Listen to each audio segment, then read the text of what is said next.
दया के मूर्तिमान स्वरूप महाराज रंतिदेव रघुवंश में एक संकृति नाम के परम प्रतापी राजा थे।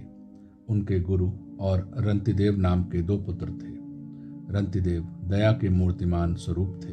उनका एकमात्र लक्ष्य था संसार के सभी प्राणियों के दुख का निदान। वे भगवान से प्रार्थना करते हुए कहते थे, मैं आपसे अष्ट सिद्धि या मोक्ष की भी कामना नहीं करता।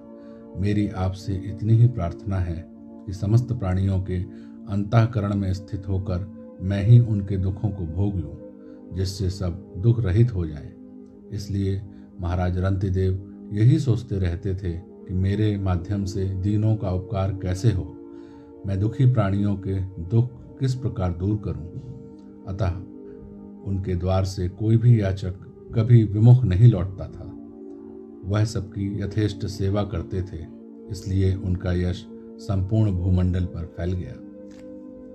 संसार की वस्तुएं चाहे कितनी भी अधिक क्यों न हो, उन्हें निरंतर खर्च करने पर एक न एक दिन समाप्त हो ही जाती हैं। महाराज रंतिदेव का राजकोष भी दीनों को बांटते बांटते एक दिन खाली हो गया। यहाँ तक कि उनके पास खाने के लिए मुट्ठी भर अन्न भी न रहा। वे अपने परिवार के साथ जंगल में निकल गए। एक बार उन्हें अन्न की कौन कहे, पीने के लिए जल की एक बूंद भी नहीं मिली। परिवार सहित उन्हें बिना कुछ खाए पिए 48 दिन व्यतीत हो गए। भगवान की कृपा से 49वें दिन महाराज रंतिदेव को कहीं से खीर, हलवा और जल प्राप्त हुआ।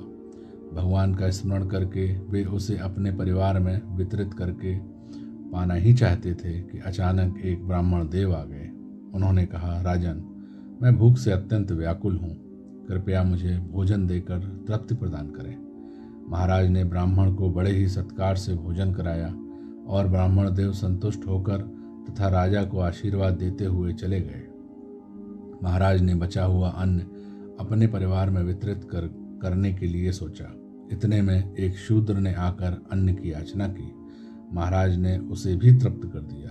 तदंतर एक व्यक्ति कई कुत्तों के साथ वहां आया और बोला, महाराज, मैं और मेरे ये कुत्ते अत्यंत भूखे हैं, हमें अन्न देकर हमारी आत्मा को तृप्त करें। महाराज रंतिदेव अपनी भूख प्यास भूल गए और बचा हुआ सारा अन्न उस व्यक्ति को दे दिया। अब उनके पास मात्र एक व्यक्ति की प्यास बुझाने लायक जल ही अवशेष था। महाराज उस जल को अपने परिवार में बांटकर पीना ही चाहते थे कि तभी एक चांडाल ने उनके पास आकर जल की याचना की। महाराज ने प्रसन्नतापूर्वक वह जल भी उसे पिलाकर तृप्त कर दिया। वास्तव में ब्राह्मण, शूद्र और चांडाल के वेश में स्वयं भगवान विष्णु, ब्रह्मा और महेश ही महाराज की परीक्षा लेने आए थे। प्राणी मात्र पर दया के कारण महाराज रंतिदेव को अपने परिवार सहित योगियों के लिए भी दुर्लभ भगवान का परम धाम प्राप्त हुआ। भगवान अपने अंशभूत जीवों से प्रेम करने वालों पर ही अधिक संतुष्ट होते हैं।